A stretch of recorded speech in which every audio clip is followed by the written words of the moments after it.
22 veterans between 22 and 26 a day are committing suicide now. My goodness.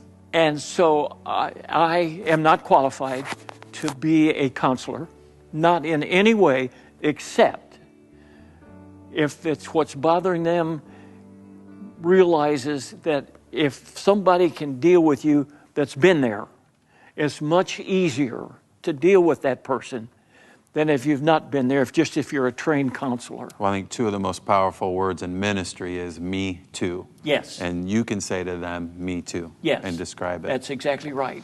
So you have your 5 days in Japan. Yes. And then what happens? I come back, and I thought I would be reassigned because they have lost a lot of FOs because of being in a position that they're put in. So there's a high demand for your role. Yeah, well, somebody else made sergeant. Yeah, but we just, you just come back and you start to say to yourself, okay, there was no talk about post-syndrome or any of those kinds of things. And you just know to yourself that you got to tough it out. And I faked it about as well as anybody ever did. Many times when I was home, I would go by myself and stress out. But my kids never knew it. My wife, the kid's mother, never knew it. And it wasn't until that I volunteered for Meals on Wheels that I met somebody whose name is on the book, Tammy Elmore. I said to her, Tammy, if I would try to write a book, would you help me? And she said yes. And took us 2 years and 4 months to write the book because we did it in outline form because I had to remember 60-some years ago. Oh, yeah, I can't imagine. And then we'd have to make changes, think of something else. And then when we got to about the 8th chapter, I sent a copy to each of my children. And they remembered things that after I was home, that they noticed that I did, and I had forgotten about. Writing a book is very difficult. Oh, yes, absolutely. The memory process is just tough. Oh, it'll be challenging, especially to remember that many years ago. Yes. And the detail in which you tell it's incredible. But I don't want to miss one of the details. You came home, you've talked about how you were basically an unwanted child. Yes. You came home and you shared with your parents what you had done.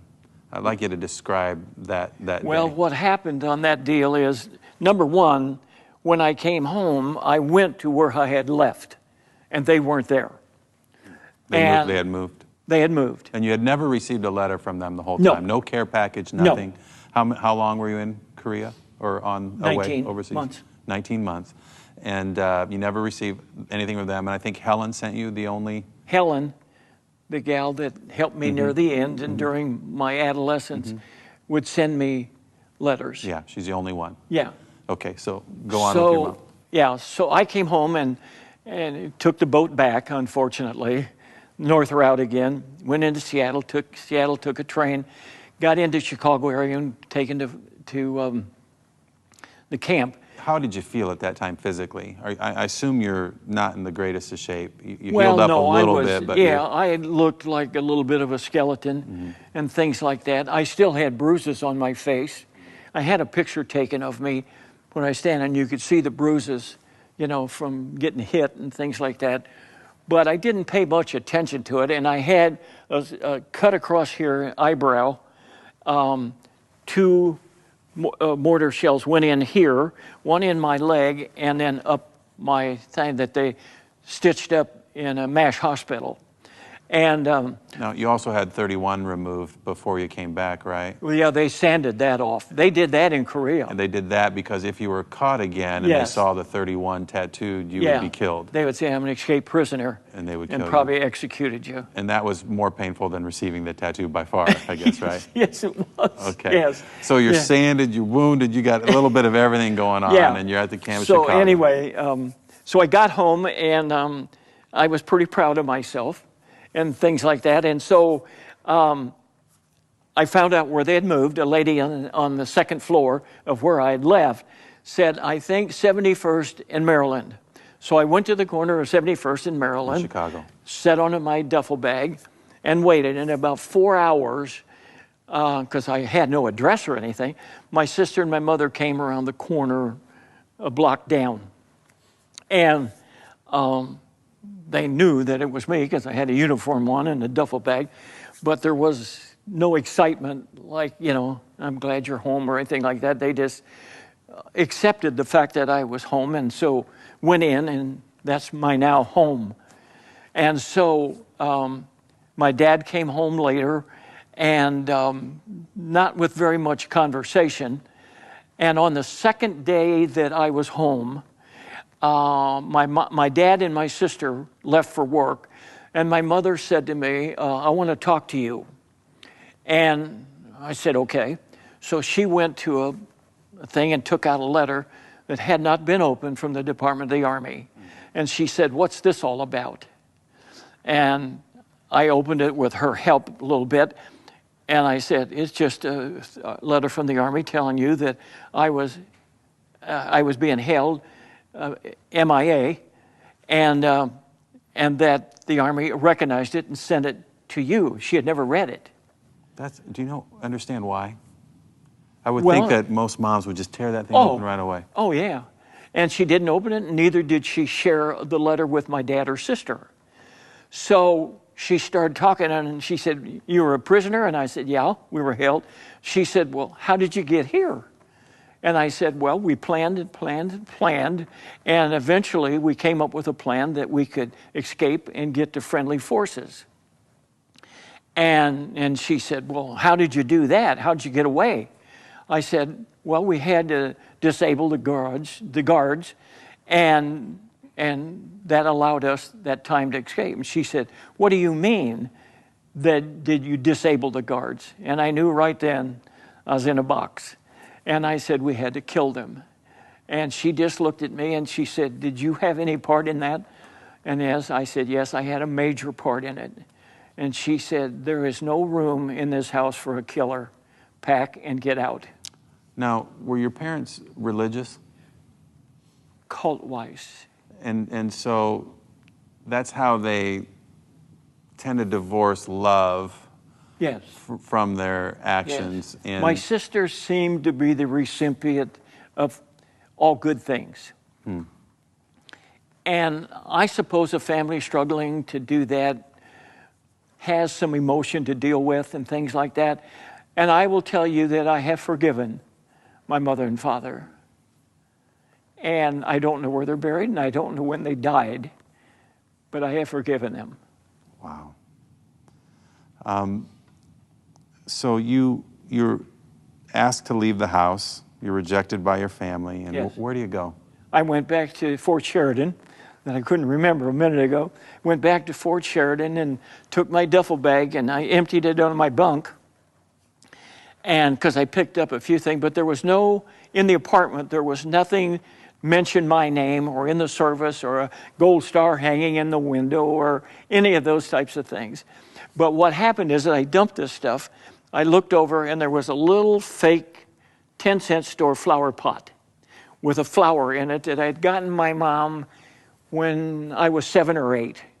Earned the money on the street, bought that for her. I don't know, for Christmas or birthday, I don't know what. And that was thrown in there also. So that said to me, it's over. And how do you feel at that time about God? I don't want to get ahead of our story, but what are you thinking about? You've had a cultish religion displayed to you in the home. There's no love towards you.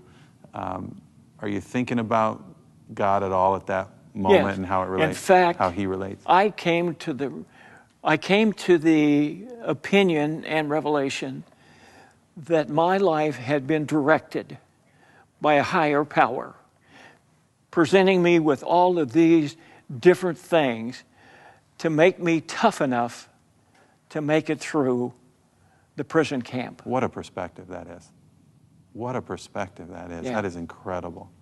And I believe that wholeheartedly, because nobody could get kicked in the pants that often without toughening up. Yeah. And I think that has a lot to do with the success that's about to follow. So you go with the flower pot, which is the symbolic of we're done.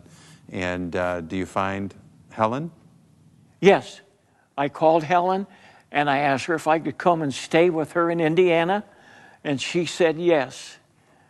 Wow. And I refer to, I think, in the book as a roly-poly woman, but the largest part of her was her heart. That's beautiful. Yeah. How did your business career start? Well, she worked in an insurance agency. And as a youth, it was determined that I had polio. And polio was a rage at that time. And the guy that she worked for, the agent, said if I wanted to, I could go out and sell polio insurance door to door. Have you got children? Yes. I'm selling polio insurance, blah, blah, blah. And I was pretty successful I bet you at were. it. And it goes back to the same things. Once you've had it, you can share, you know. And so I did that. And then I even sold some car policies and things like that, and got expiration dates for the office and things like that. Then, because my life had grown up around horses, a guy that was the vice president of a packing company there in town called me and asked me if I wanted to go with him to a horse show in Toledo, Ohio. And I said yes. And so we went over there, and he had a fine harness horse that he was showing, and he was a big cigar chomping guy, and just a wonderful person. And I knew his kids and his wife and things like that from being around the stable. And he offered me a job in the packing house. And he says, I'll have you start on the shipping department so you'll learn stuff, and then we'll move you into the plant. Well, I did that. They moved me into the plant. And then a guy came from Philadelphia. He owned plants in Philadelphia and Newark, New Jersey. And he looked at my operation, which was packaging. And when I got home that night, and he got home, flew in, he called me and offered me a job for more money than I thought existed. Sure. A lot more money than the $10 a day that you were making in Chicago. Yes, absolutely. $10 a day on a good day. Yeah. And so I talked it over, and I went to Philadelphia, and the kids and their mother stayed in Muncie. And so I went there. When did you get married? When did you get married? How long after you had been back? 2.5 years. 2.5 years. Yeah. And how many Had children? a little boy and a girl. Boy and a girl. Yeah. Okay, so they stay with mom. They stayed in roughly Muncie. what age are they at the time that you're going to go to Philadelphia? Yeah. How old were they? Yeah. Eenie and Meanie. Okay, got it. Okay. And so I went there, and it was a big plant, and I didn't have any trouble, except they had a tough union. And I was asking the employees to do things that normally hadn't been asked, but I knew how to save money in a packing house. So I made some changes, and the union agent came up to me one night, and he said, you leave here after dark, don't you? And I said, yeah, most nights. And he said, well, this is a pretty rough area. He said, and I surely wouldn't want something to happen to you. I think you ought to lighten up a little bit here. And I said, well, I want to tell you something. If this plant needs to make money, and that will continue to be your employment, I think that you would be willing to let me make these changes so this plant wouldn't have to close and we'd lose all of these people. How do you respond? And so he said, well, lighten up a little bit. So anyway, the funniest thing in the world happened, and you talk about easy as shooting ducks in a barrel, is that they had wieners, bacon, lunch meat, and everything else, but they would pull tape off that was enough to go around 3 boxes, and they would put it on there. So I bought them a thing that just tapped it, and it would slide out that far, and that's what you would take and tape the box with. You weren't worse than three kinds of things, and they were Sure. rolling through tape like you wouldn't believe. I saved $80,000 a year on just tape. You know. That's terrific. Yeah, so all of a sudden, hey, we're making some money. And then they made me night superintendent. The only thing it meant was more hours. But I learned about, they were the largest killers of pork on the eastern seaboard and this, and I went to their Jersey plant once, and I hurt my back somehow. I don't remember. And they put me in the hospital and had an Oriental nurse or somebody come in, and they had to give me a shot.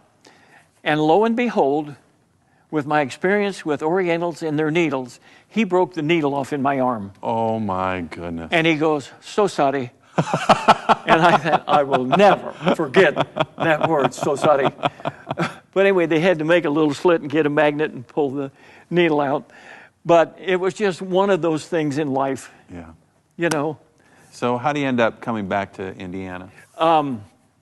Coming back to Indiana, to go to work every day, I passed the plant that made Mr. Softy ice cream trucks. And I'd pass them, and I would pass them, and I would pass them, and I wasn't particularly crazy about the East Coast. Philadelphia, the friendly city, whew, it's not too friendly all over. But anyway, I kept passing, so one day I stopped. And they did not have any in Fort Wayne. And I talked to the owners of the thing and decided that I would pack up, get a truck, take it back to Indiana, and become the Mr. Softy man.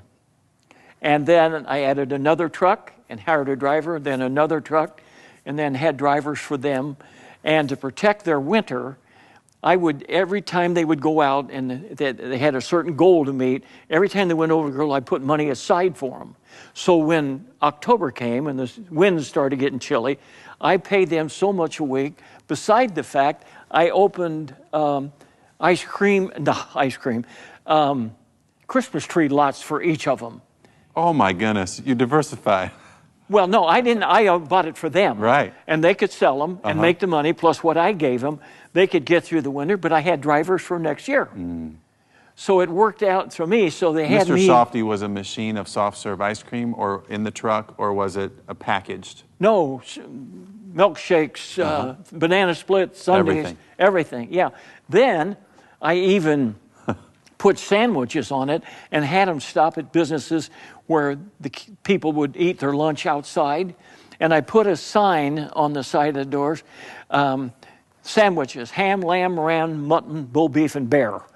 And people would come up and look at that and they said, "What?" I said, "I really got hot dogs."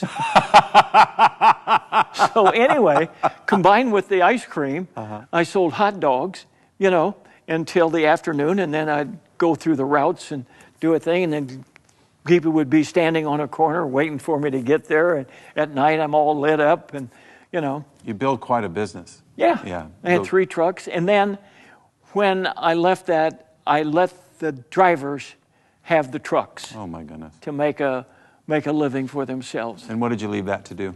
I went to I opened a hard ice cream store called Sally Sundae, Sundae, and had hard ice cream. And one night, the pilot store burned down. And what city is this? Fort Wayne. And I had all kinds of people, because I also had spud nuts.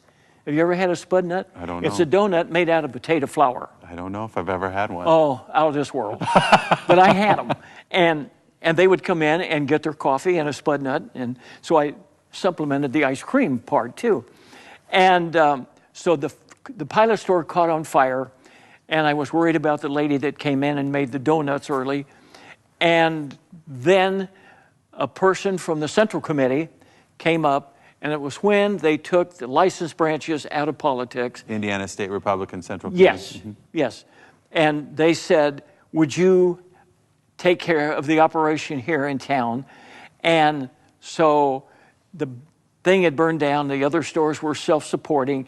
And I went to work and then became Commissioner of Bureau of Motor Vehicles. Isn't that amazing? And you ended up working with Governor Orr, Yes. Bob Orr. and you were the commissioner of Bureau of Motor Vehicles in Indiana, and I bet you thought you would never be there when you were in that hooch in Korea. Yeah, never had a car, so I didn't have to buy a license. And they make you head of the whole thing. What's amazing is that you correct a major problem that they had. They had a political problem, they had an administrative problem, and your gifts of organization, administration, discipline, responsibility, all the things we talked about, they come to fruition in that role, and you just have a magnificent career, and you save the state. And I'll have you know that I have a Sagamore of the Wabash. And you are deserving of it. Which governor gave you that? Or. Oh, that's terrific.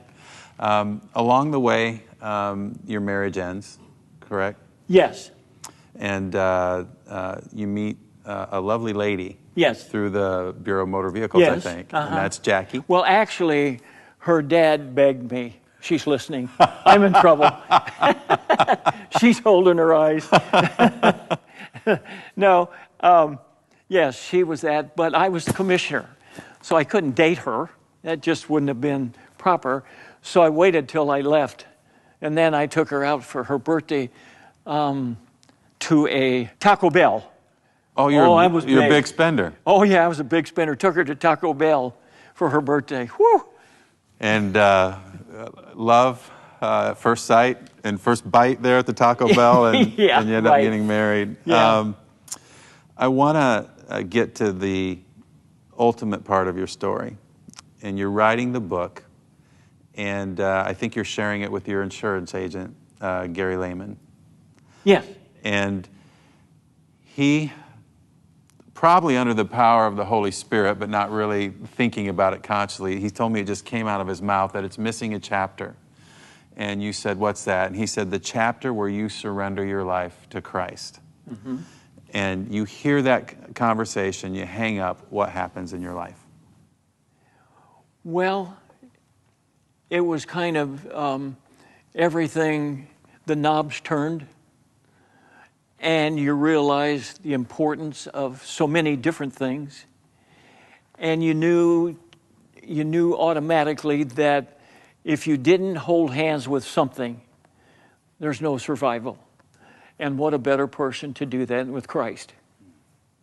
And so Gary told me that you actually called and you read that part of the book to him. Yes. Where you surrender your life to Christ before you printed it and published it, and now that's part of Escape with Honor. Yeah.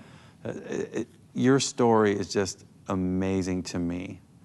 I can't fathom what you've been through. I don't think my generation appreciates your generation enough. I think so much of our youngest generation wants authority without responsibility. Yes. And as an owner, kind of as our country's designed, and then I think as God's designed us, that we would take ownership like you have done with your whole life as a leader. We take ownership of every situation we're in, and authority will equal responsibility. Authority without responsibility is supremacy, and responsibility without authority is slavery. Yeah. But I think it's God's design that we would be owners of everything that we do, and that we would own our lives because He's paid the ultimate price for us. And that reminds me of your sacrifice in Korea to take the beatings for the weaker ones is just a picture of what Isaiah prophesies in Isaiah 52 and 53, that by His stripes we will be healed by the sacrifice of another. And I just want to be the first to thank you for your sacrifice for our country, for your sacrifice for your fellow human beings. Your life to me is what Paul writes as a living sacrifice, making your life an act of worship. And I know that it was towards the latter part of your life that you surrendered your life to Christ. But what's so interesting to me is how you can see the shadow of the cross through your whole life prior to that. And you see how He was drawing you to Himself that whole time. Mm-hmm. And it has been an absolute pleasure to have you on the Restoration Road. I want to thank you for sharing your life with us. You're an amazing individual, and I consider it an honor to just be here with you today. Well, I want to tell you something. That's the nicest things anybody's ever said to me, because when I deal with Meals on Wheels, fortunately, I know a lot of the elderly people. Unfortunately, I'm older than a lot of them, but I know them, and they ask me to do things. I went to a man that's in a wheelchair, and when I came back and told the gals what I did, he's in a wheelchair, and he needed his bathroom flushed. And I did it. And I came back and told them, and they just went, "You don't have to do those kinds of things." And my voice said, "Yes, I do." He couldn't do it in a wheelchair. So you help those that can't help themselves. You've given your life to Wounded Warriors. You give a portion of every book sale Yes. to Wounded Warriors. Is that right? Yes. And I just think that's a picture of the sacrificial heart that you have and what the story you just described. And you've been through it. You can say me too, and you're there ready, willing, and able to help people who have gone through the same thing, our servicemen. How do we get the world to help me find one of the guys that was with me? Well, we can do our part. I know. Anybody that's heard your story, they can go to our website and we'll put them in touch with you if they know of anybody who might have been there with you Yes. in that group of 37. That would be my greatest accomplishment and prayer. Yeah, if we I could can find pray. one guy. We want to pray to find just one guy that was in there Yeah. with you. Yes. Chuck, thank you so much. You betcha. I invite you to draw a line in the sand and put a stake in the ground and fully surrender your heart and life to Him today. And if you just pray the simple prayer, "God, have mercy on me, a sinner. I confess my sin to you. I surrender my life to you as Savior and Lord," He will come in and make you new. And you will begin a new journey, a new race, where you will surrender the new pieces that you find that are a little bit old and rusty, and you need to let those go. And that you surrender your new life, new tragedies, new triumphs. In the triumphs, you give credit to the one who made you new. And in the tragedies, you use those as an opportunity to go back to the one who makes you new. If you've surrendered your life to Christ, I invite you to email us today at info@mitchkruse.com and share your story of restoration with us.